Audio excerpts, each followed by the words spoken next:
Dear students, we are reading Elegy written in Country Churchyard by Thomas Gray. We have already discussed few stanzas of this poem. In the last stanza we talked about their quiet and sober way of life. They had very sober wishes. They lived or they spent their whole life in the lake of valleys, and their sober wishes, they never permitted them towards the sordid and mean task.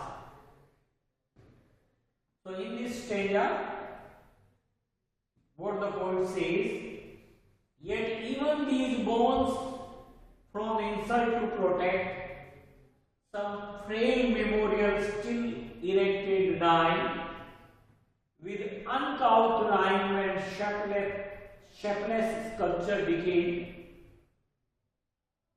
implore the passing tribute of a sigh. Yet even with bones from insult to protect, forefathers of the villagers who are buried in the churchyard, they do not have very expensive and elegant monuments on their grave. Yet, their living generations, their living sons and daughters, they erected some poor memorial, very miserable memorial on their graves. Why they erected very simple and ordinary monuments on the grave of their forefathers? To protect them from insult. उनके forefathers की कब्रों को insult से बचाने के लिए कोई यह नहीं कह दे कि इनकी कब्र पर कोई मॉन्यूमेंट्स नहीं है, तो उस इंसल्ट से प्रोटेक्ट करने के लिए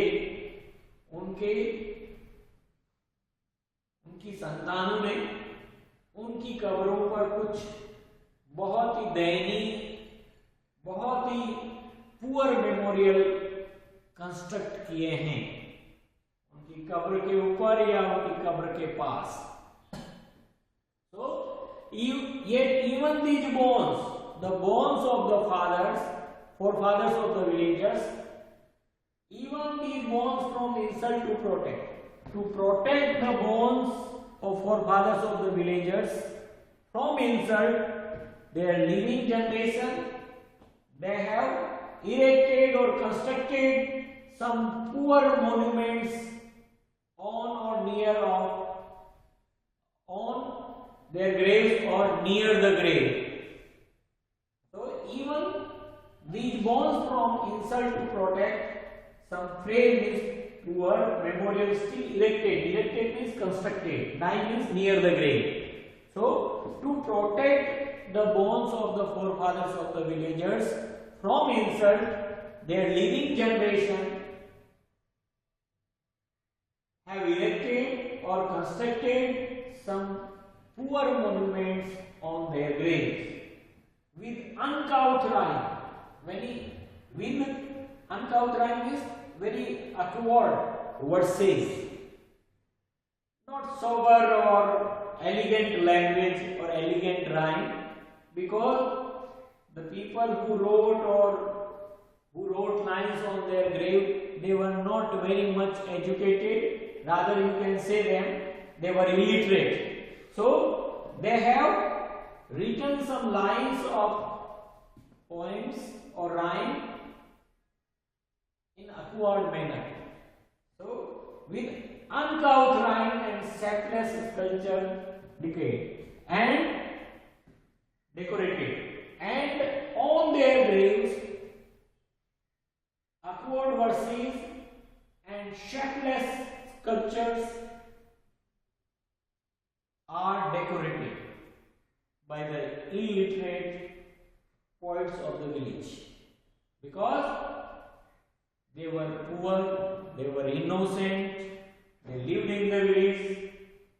So on their graves some some lines of uncouth rhyme and their sculpture that is not in proper way, that is in shapeless manner, and those shapeless sculpture on their graves and lines or uncouth rhyme,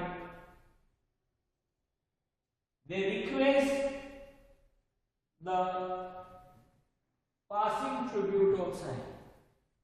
So, when any passerby,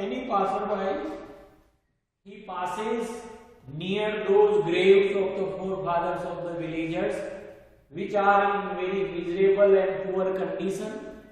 When anybody observes or looks at those graves, he takes or a sigh of sorrow for them, or those monuments, they request the passerby or they attract the passerby for sympathy for the forefathers of the villages. The poet is telling that living generation of the forefathers of the villagers, to protect the bones of their forefathers from insult, they have also erected or constructed some poor or weak memorial on their graves with uncouth rhyme and shapeless sculpture. When any passerby, any people who pass nearby those graves, when he looks at them, he takes, he presents a tribute of sigh for them or for the forefathers of the villagers. So this is also very important stanza for your examination. In next video we will discuss another few rest of stanzas. Thank you very much.